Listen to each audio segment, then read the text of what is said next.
Assalamualaikum warahmatullahi wabarakatuh. Alhamdulillahirabbil alamin. Assalatu wassalamu ala asrafil anbiya'i wal mursalin wa ala alihi wa sahbihi rasulillahi ajmain. Asyhadu an la ilaha illallah wa asyhadu anna sayyidina Muhammadan abduhu wa rasuluh la nabiyya ba'dah amma ba'du. Pertama dan terutama sekali, marilah kita senantiasa memanjatkan rasa puja dan puji syukur kehadirat Allah Subhanahu wa taala. Karena berkat taufik dan jayanya lah kita bisa merasakan, bisa menghirup udara segar, bisa belajar dan menuntut ilmu. Namun demikian, tak lupa pula kita berdoa kepada Allah, semoga wabah yang melanda negeri kita ini segera berakhir, serta saudara-saudara kita yang terkena dampak dari wabah virus corona ini diberikan ketabahan oleh Allah Subhanahu wa taala. Amin, amin ya rabbal alamin. Kemudian daripada itu, selawat berangkaikan dengan salam selalu kita peruntukkan buat Nabi Allah, buat Nabi akhir zaman, yakni baginda Nabi Muhammad sallallahu alaihi wasallam. Semoga kita diberi syafaat oleh beliau kelak di yaumil akhir hendaknya. Amin amin ya rabbal alamin.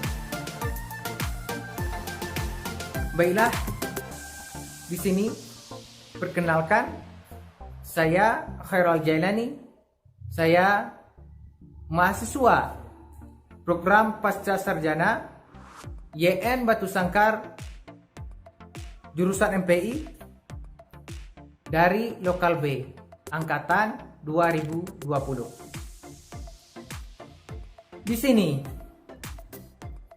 kami akan mengupas tentang perencanaan strategis pendidikan dan apa saja sih langkah-langkah dalam membuat perencanaan strategis pendidikan. Saya akan ditemani oleh dua orang kawan saya, dua orang narasumber, yakni Ibu Ulan Sophie dengan Ibu Melisa. Sebelum kita beranjak, sebelum kita membahas tentang materi kita tadi, saya ingin memperkenalkan seorang yang sangat kita hormati, seorang yang sangat hebat tentunya, yakni Bapak Dr. Asmandri SAG MPD. Karena beliau telah sudi menjadi dosen pembimbing mata kuliah perencanaan pendidikan Islam, sehingga kita dapat mengambil ilmu dari beliau. Semoga apa yang beliau sampaikan kepada kita menjadi amal jariah indahnya untuk beliau. Amin amin ya rabbal alamin. Kemudian daripada itu, marilah kita senantiasa mendoakan beliau, para keluarga beliau, sahabat-sahabat beliau, semoga sehat walafiat, berada dalam lindungan Allah Subhanahu wa taala. Amin amin ya rabbal alamin.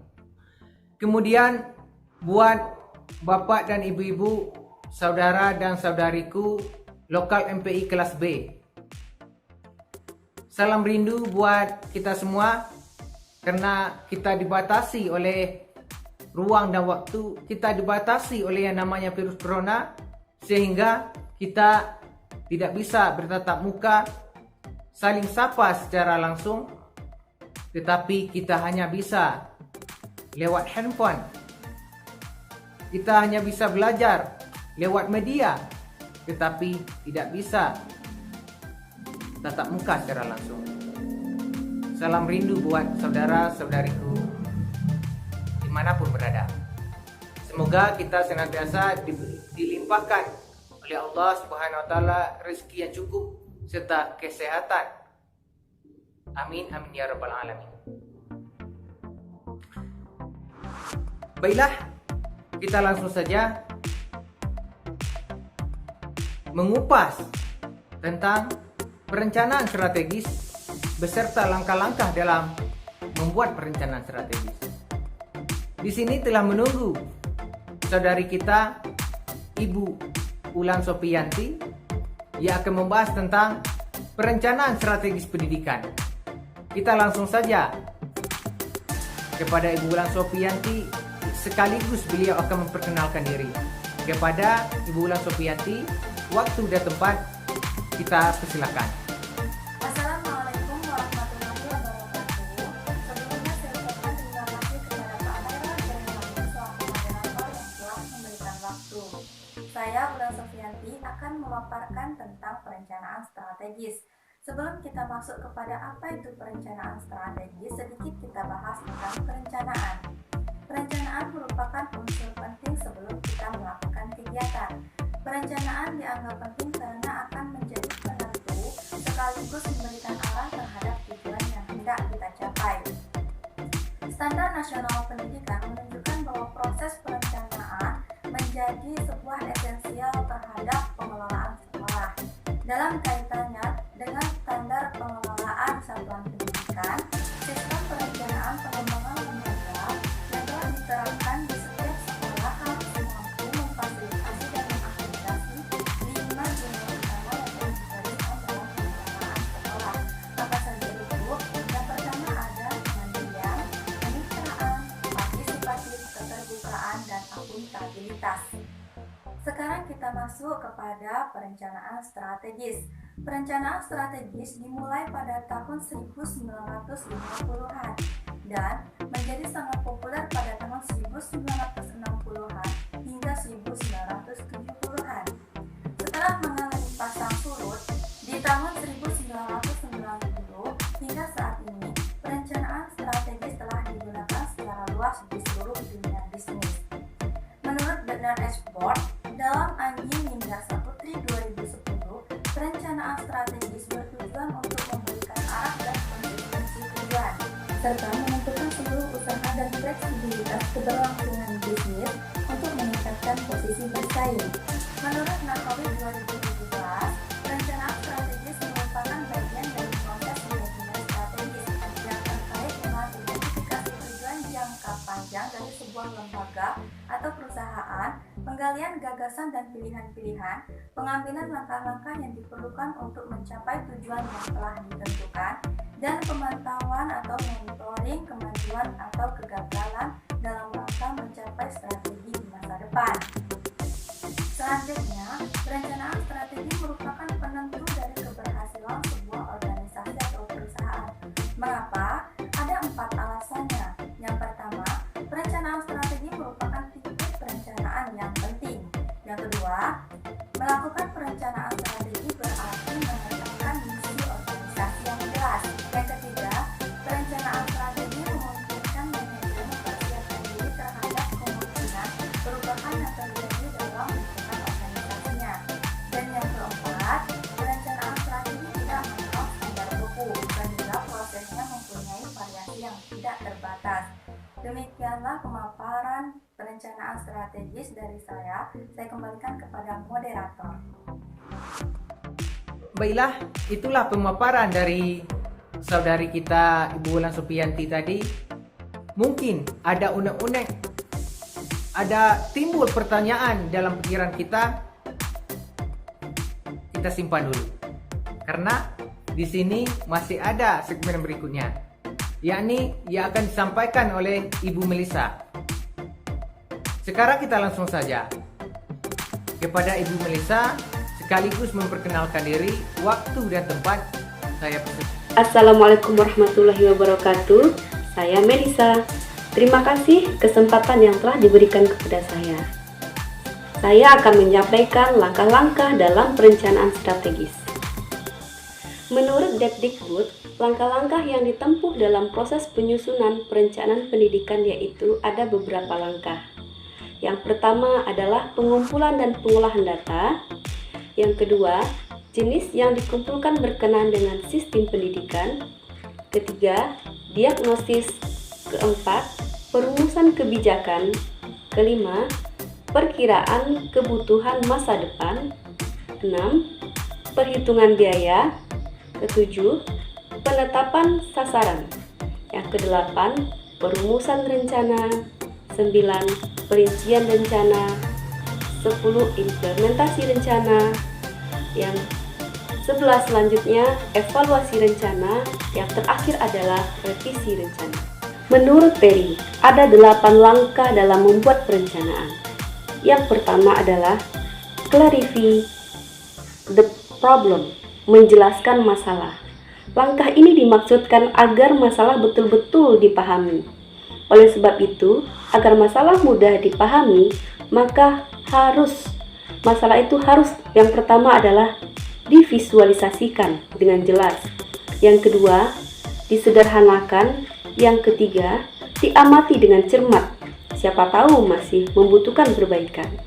Yang keempat, memperbaiki masalah. Apabila masalah dapat dibatasi, maka dapat dikatakan bahwa sudah 50% masalah tersebut dapat dipecahkan atau diselesaikan.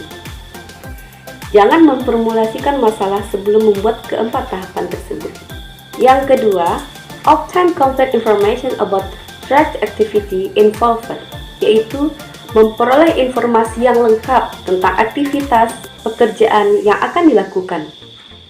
Pengenalan dan pengetahuan kita terhadap aktivitas atau pekerjaan dapat kita lakukan secara esensi dalam menetapkan perencanaan.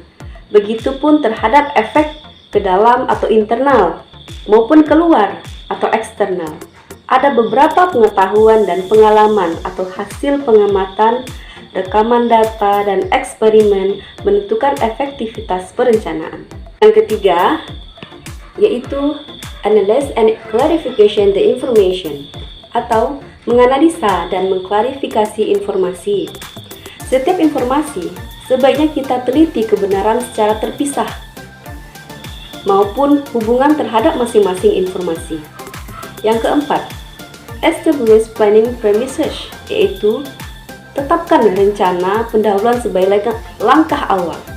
Nah, perencanaan awal atau premises akan menggambarkan latar belakang yang diasumsikan untuk dilaksanakan, sekaligus merupakan salah satu untuk memvalidasi perencanaan.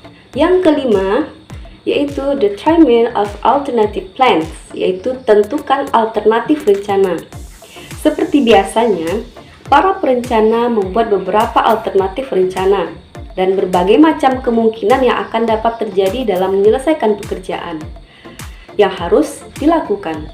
Nah, kecakapan dan kreativitas ini dibutuhkan dalam membuat kemungkinan-kemungkinan perencanaan, yaitu possible plan.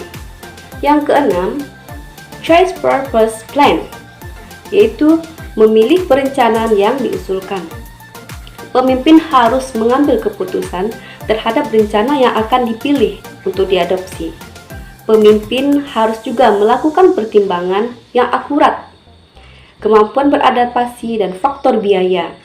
Pemimpin seharusnya melibatkan staf dalam pengambilan keputusan tersebut. Yang ketujuh, yaitu arrange detailed sequence and tuning the purpose plan. Maksudnya adalah membuat schedule, membuat bentuk yang lengkap tentang di mana kegiatan yang telah direncanakan sebaiknya dilaksanakan, siapa yang melaksanakan, serta kapan waktu yang tepat dilaksanakan. Nah, yang terakhir yang kedelapan adalah provide progress, sequence, and tuning of the purpose plan, yaitu membuat pengecekan. Nah, kesuksesan sebuah perencanaan diukur melalui hasil yang diperoleh. Oleh sebab itu, hasil yang cepat atau result merupakan suatu bagian yang ada di dalam sebuah perencanaan. Nah, demikianlah 8 langkah yang dikemukakan oleh Terry. Baik, dari pemaparan narasumber yang pertama dan yang kedua, yakni Ibu Ulan Sofianti dan Ibu Melisa, mungkin banyak timbul unek-unek ataupun ada timbul pertanyaan dalam pikiran kita. Maka di sini kami selaku moderator memberikan kesempatan kepada kita untuk bertanya kepada forum chat, baik di Google Classroom, di FB, ataupun di YouTube. Mungkin akhir kata ini segmen yang terakhir kita. Ada kekhilafan, kesalahan dalam penyampaiannya, kritik dan saran yang membangun, kami sangat menanti dari bapak-bapak dan saudara-saudara. Akhir kata, wabillahi taufiq wal hidayah. Wassalamualaikum warahmatullahi wabarakatuh.